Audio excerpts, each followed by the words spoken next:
और यूपी उपचुनाव से जुड़ी हुई इस वक्त की बड़ी खबर आपको बता दें, सपा ने 6 प्रत्याशियों की लिस्ट जारी कर दी है। 10 सीटों पर चुनाव होने हैं, जिसमें से सपा ने 6 प्रत्याशियों की लिस्ट जारी की है।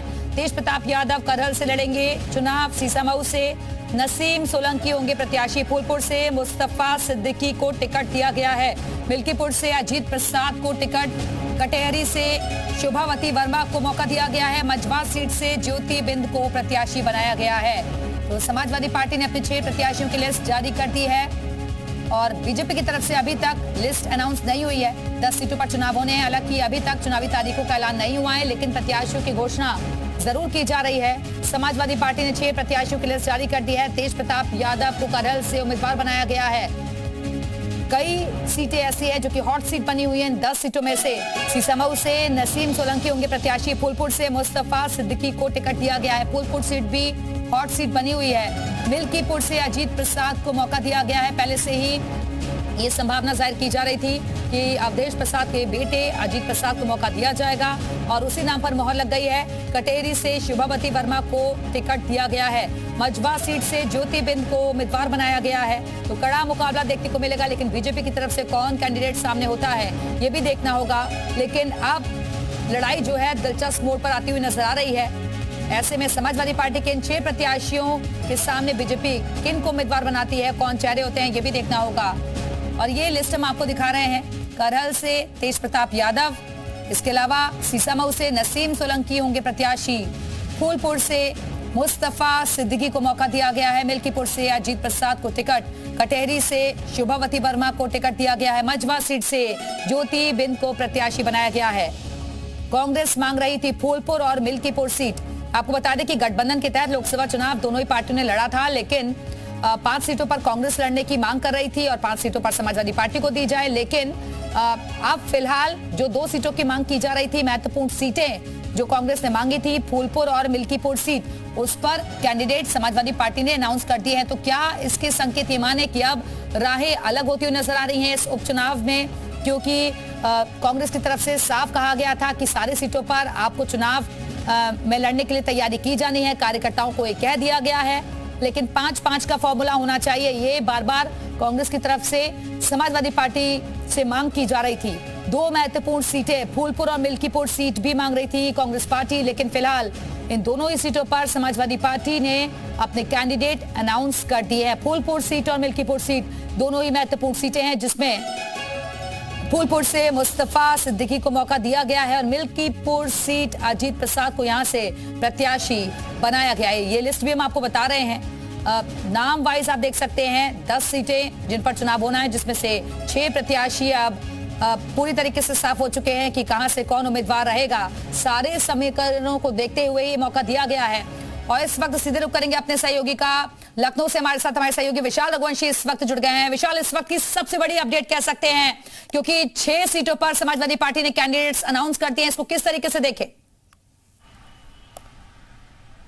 देखिए, बिल्कुल इसको अगर हम एक तरीके से देखें तो समाजवादी पार्टी ने कांग्रेस को बड़ा झटका दिया है। ये इसलिए कहा जा सकता है कि फूलपुर सीट पर समाजवादी पार्टी ने प्रत्याशी घोषित कर दिया है। फूलपुर सीट पर लगातार जो है कांग्रेस जो है अपना दावा ठोक रही थी। फूलपुर की सीट को परंपरागत सीट मान रही थी कांग्रेस और उस पर लगातार दावा लगा रही थी। मझवा सीट को लेकर भी कांग्रेस के जो है दावे थे, लेकिन अब फिलहाल समाजवादी पार्टी ने फूलपुर और मझवा सीट पर दावेदारी कर दी है। उन्होंने प्रत्याशी घोषणा कर दी है। 6 सीटों को लेकर अगर हम बात करें तो कानपुर के सीसामऊ से इरफान सोलंकी को टिकट दिया की पत्नी जो नसीम सोलंकी हैं उनको टिकट दिया गया है। इरफान सोलंकी को सजा हो जाने के बाद ये सीट रिक्त हुई थी। अजीत प्रसाद जो अयोध्या के मिल्कीपुर से जो प्रत्याशी बनाए गए हैं, अवधेश प्रसाद के बेटे हैं। अवधेश प्रसाद के चुनाव जीतने के बाद ये सीट खाली हुई थी, तो अजीत प्रसाद पर दांव खेला गया है। इसके साथ साथ कटेहरी से अगर बात करें तो कटेहरी से लालजी वर्मा जो इस वक्त मौजूदा सांसद हैं समाजवादी पार्टी से, उनकी पत्नी को टिकट दिया गया है, शोभावती वर्मा को। हालांकि ये चर्चा थी कि छाया वर्मा को टिकट को वहां से लड़ाया जाएगा, लेकिन लालजी वर्मा की पत्नी को वहां से टिकट दे दिया गया है। इसके साथ साथ अगर हम बात करें तो फूलपुर पे भी लगातार जो दावे किए जा रहे थे कि कांग्रेस की तरफ से, उन दावों को अब दरकिनार करते हुए समाजवादी पार्टी ने अपना प्रत्याशी घोषित कर दिया है। इसके साथ साथ जो देखिए सबसे बड़ी बात है कि इसमें अगर हम बात करें तो करहल से जो है तेज प्रताप यादव का नाम पहले ही कल घोषणा कर दी गई थी। रामगोपाल यादव ने बाकायदा इसको लेकर एक मंच से ऐलान कर दिया था। इसके साथ साथ जो मुस्तफा सिद्दीकी है फूलपुर से, उनको प्रत्याशी बनाया गया है, और इसके साथ ज्योति बिंद है मजवा से, उनको प्रत्याशी बनाया गया है। तो ये फिलहाल कह सकते हैं कि 6 नामों की घोषणा कर दी गई है अब, और लगातार जी कहा जा रहा था कि इंडिया गठबंधन को लेकर दरार पड़ती नजर आ रही है, तो वो अब शायद अब खुलकर सामने आ चुका है। और इसी वजह से हरियाणा चुनाव के नतीजे आने के बाद अब उत्तर प्रदेश इन नामों के पीछे बड़ा क्राइटेरिया क्या नजर आता है? जिताऊ कैंडिडेट होना चाहिए और सारे समीकरण भी दिख रहे हैं इसको लेकर।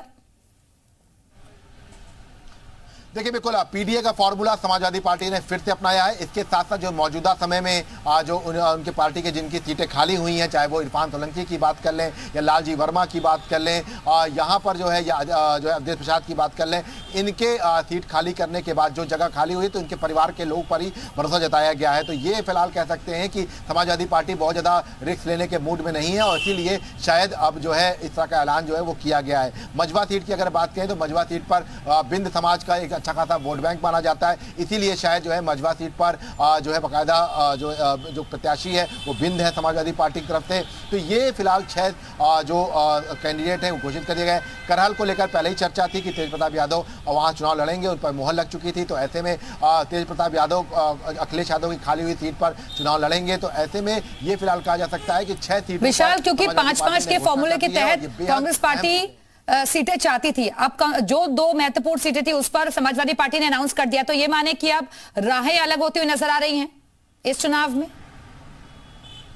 देखिए बिल्कुल आपको बता दें कि राहें बिल्कुल अलग होती हुई नजर आ रही हैं, इसलिए क्योंकि जैसा कि ये कयास लगाए जा रहे थे कि हरियाणा चुनाव के बाद अब समाजवादी पार्टी के का जो रुख है वो बहुत ज़्यादा एग्रेसिव होगा, और इसीलिए समाजवादी पार्टी ने अब कोई भी इंडिया गठबंधन को लेकर कोई औपचारिक ऐलान से पहले ही अपने प्रत्याशियों की घोषणा शुरू कर दी। हालांकि हमने देखा था 2024 के लोकसभा चुनाव में समाजवादी ठीक है, आप बने रहिएगा विशाल, वापस आएंगे आपके पास। और अवधेश प्रसाद जी सांसद इस वक्त हमारे साथ जुड़ गए हैं। अवधेश जी बहुत स्वागत है आपका, और बधाई भी, आपके बेटे चुनाव लड़ने जा रहे हैं मिल्कीपुर से, अजीत प्रसाद को मौका दिया गया है।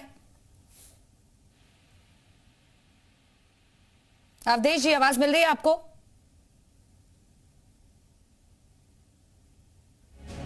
चलिए लगता है आवाज उन तक नहीं पहुंच पा रही है। हमारे साथ हमारे सहयोगी विशाल भी लगातार बने हुए हैं। विशाल आप कंटिन्यू करिए।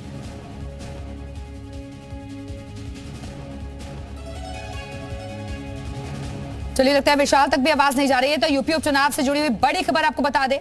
और विशाल अगर आपको आवाज मिल रही हो तो मैंने बीच में आपको टोका था, आप अपनी बात पूरी कर लीजिए। देखिए आपको बता दो सबसे ज्यादा जो दावेदारी थी वो कांग्रेस की वो फूलपुर और मजवा सीट को लेकर थी, चूंकि फूलपुर और मजवा ठीक है विशाल, वापस आती हूँ आपके पास। अवधेश प्रसाद जी हमारे साथ जुड़ गए। अवधेश जी, मिल्कीपुर से आपके बेटे अजीत प्रसाद को टिकट दिया गया, इसको किस तरीके से आप देख रहे हैं? चुनौतियां बहुत ज्यादा है, बीजेपी की भी तैयारियां हैं सीट पर। हेलो जी अवधेश जी आवाज मिल रही है आपको? हाँ मैं अवधेश प्रसाद बोल रहा हूँ, सांसद जी फैजाबाद अयोध्या। जी मिल्कीपुर सीट से अजीत प्रसाद जी को टिकट दिया गया है। हाँ, ये माननीय राष्ट्रीय अध्यक्ष जी ने जो उपचुनाव होने हैं उस उपचुनाव में आज 6 लोगों के नाम की घोषणा की है, जिसमें हमारे बेटे अजीत प्रसाद को हमारी वो सीट जिस पर हम विधायक थे और सांसद बनने के बाद हमने 12 जून को इस्तीफा दिया था, उस सीट पर माननीय राष्ट्रीय अध्यक्ष जी ने सर्वसम्मत से यहाँ के हजारों कार्यकर्ताओं के राय बात से सर्वसम्मत से टिकट का फैसला लिया था। आज ऐलान भी किया है, तो इससे पहले भी इशारा कर दिया था, तो इसके लिए मैं हार्दिक बधाई देता हूँ।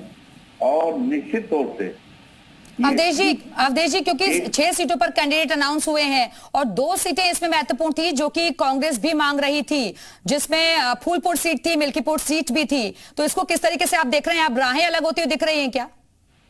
हेलो जी अवधेश जी आवाज मिल रही है आपको? बहुत अच्छा है, चुनाव बहुत बड़े वोटों से जीतेंगे।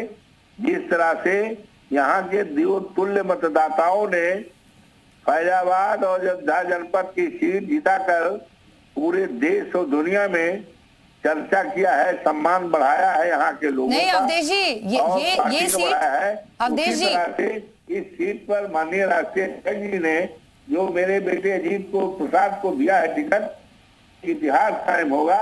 और अवधेश जी अगर आप तक आवाज जा रही हो तो ये तो वो सीट थी ना जो कि कांग्रेस भी मांग रही थी, मिल्कीपुर सीट। मिल्कीपुर से होगा, भारी मतों से हम यहाँ जीतेंगे। अवधेश जी, आवाज मिल रही है आपको? हाँ जी अवधेश जी, ये मिल्कीपुर सीट तो वो सीट थी ना जो आपके सहयोगी कांग्रेस भी मांग रही थी। अब छोड़िए, इस पे हम कुछ नहीं कहना चाहते, हम तो अपनी बात कह रहे हैं। नहीं कौन तो मांग रहा था, कौन मांगने का अधिकार सबको होता है, लेकिन जब फैसला हो जाता है तो वही नहीं, माना चुनाव जाता साथ साथ मिलकर लड़ेंगे या अलग लड़ेंगे उनके साथ? है। ऐसा है, इंडिया गठबंधन है और हमारे बेटे का फैसला हो गया है अजीत प्रसाद का, और सबके सहयोग से अजीत प्रसाद लड़ेंगे और हजारों वोट से, कम से कम 50-55 हजार वोट से जीतेंगे।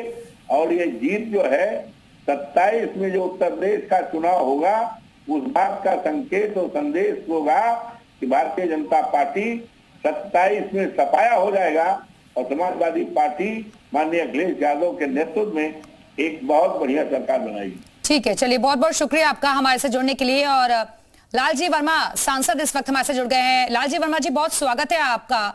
शुभावती वर्मा को मौका दिया गया है कटहरी सीट से, इसको किस तरीके से आप देख रहे हैं? बहुत ज्यादा चुनौतियां हैं क्योंकि बीजेपी भी अपनी तैयारियों में जुटी हुई है। मैं इसके लिए राष्ट्रीय अध्यक्ष जी का हृदय से आभार व्यक्त करता हूं कि उन्होंने हमारी पत्नी पूर्व जिला पंचायत अध्यक्ष के ऊपर भरोसा करके और कटहरी का प्रतिनिधित्व करने का अवसर दिया है।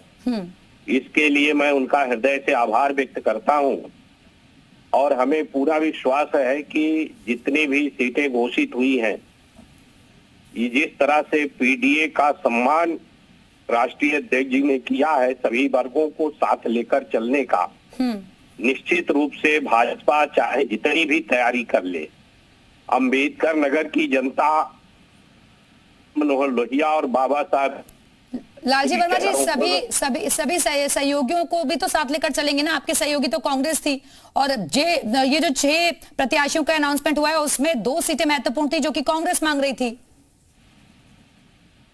नहीं, इसमें ये सारी की सारी सीटें समाजवादी पार्टी के हैं। इसमें से कोई अगर मांग रहा है तो मैं समझता हूँ उचित नहीं था। ये जितनी सीटों के घोषणा हुई है, कोई ऐसी सीट नहीं है जो समाजवादी पार्टी की नहीं हो, तो इसलिए ये कहना गलत है। ये साथ लेकर चलने का ही ये संकेत है और हम सब लोगों को ये राष्ट्रीय अध्यक्ष का होगा जो भी। लालजी वर्मा जी, लेकिन हरियाणा चुनाव के नतीजे सामने आने के बाद एकाएक किस तरीके से अनाउंसमेंट करना, क्या इसके पीछे भी ये वजह मानी जाए कि आप लोग कांग्रेस को अब इग्नोर ही कर रहे हैं? नहीं, ऐसा कोई बात नहीं, कांग्रेस को इग्नोर करने का नहीं सवाल है। हमारे नेता ने हमेशा सबको साथ लेकर चलने का काम किया है और मैं समझता हूँ कि वो साथ लेकर चलने का काम करते रहेंगे। हमारी ही सीटें हैं और इन सीटों पर कोई ऐसा नहीं, तो ये तो क्लियर कर दीजिए, साथ मिलकर चुनाव लड़ेंगे या अलग चुनाव लड़ेंगे कांग्रेस के साथ? तो हम नहीं बता पाएंगे। ये निर्णय करना राष्ट्रीय नेतृत्व का काम है। हम लोगों का नियम है, समाजवादी पार्टी का कार्यकर्ता हूँ, सिपाही हूँ, जो पार्टी निर्णय करेगी उसके साथ चलेंगे और निश्चित रूप से कटहरी से जो उपचुनाव है इसके साथ साथ मिल्कीपुर का है। फैजाबाद अयोध्या मंडल ने लोकसभा के चुनाव में भाजपा का पूरी तरह। ठीक है, एक छोटा सा सवाल का आंसर दे दीजिए, मुद्दे क्या रहेंगे? मुद्दे विकास का ही है और साथ साथ सर्वेक्षण सभी लोगों को साथ लेकर चलने का। पीडीए का जो जातिगत जनगणना है, पिछड़ों का, दलितों का आरक्षण को बचाना है, संविधान को बचाना है, लोकतंत्र को बचाना है। जी चलिए, बहुत बहुत शुक्रिया आपका लालजी वर्मा जी हमारे से जुड़ने के लिए। और अंशु अवस्थी कांग्रेस प्रवक्ता हमारे से जुड़ गए हैं। अंशु जी, बहुत स्वागत है आपका जी उत्तर प्रदेश उत्तराखंड पर। सर, आप लोग तो मांग कर रहे थे सीटों की, लेकिन यहाँ तो आपसे एक कदम आगे बढ़ते हुए समाजवादी पार्टी ने तो अनाउंस भी कर दिए 6 कैंडिडेट। नहीं, 6 कैंडिडेट अनाउंस किए हैं, वो 10 नहीं, 10 सीटों पर। तो 6-4 पे राजी हो जाएंगे क्या? हमारा राष्ट्रीय नेतृत्व समाजवादी पार्टी की लीडरशिप से बात कर रहा है, बातचीत चल रही है। हमारा पूरा प्रयास है और विश्वास है, भरोसा है कि इंडिया गठबंधन एक साथ उपचुनाव में उतरेगा और भारतीय जनता पार्टी को सबक सिखाएगा। अंशु जी, लेकिन खबरें ऐसी आ रही थी, अंशु जी खबरें ऐसे आ रही थी क्योंकि फूलपुर सीट तो कांग्रेस का ऐतिहासिक यहाँ पर गढ़ रहा है, तो आप लोग ये सीट मांग रहे थे, मिल्कीपुर सीट भी मांग रहे थे, लेकिन यहाँ तो समाजवादी पार्टी के कैंडिडेट होंगे आप। देखिए, गठबंधन खबरों से नहीं होता है, खबरें न्यूज चैनल चलाते हैं। अब खबरें कहाँ से आ रही थी इसके सूत्र तो आप ही बता सकते हैं, लेकिन इतना मैं जरूर कह सकता हूं कि जैसे भारतीय जनता पार्टी ने हरियाणा में लोकतंत्र को लूटा है, आप ये समझ लीजिए उस चुनाव में उत्तर प्रदेश के मतदाता और सतर्क हैं, पूरी मजबूती से जवाब देंगे, इसका हिसाब किताब करेंगे। ठीक है, चलिए बहुत बहुत शुक्रिया आपका हमारे से जुड़ने के लिए।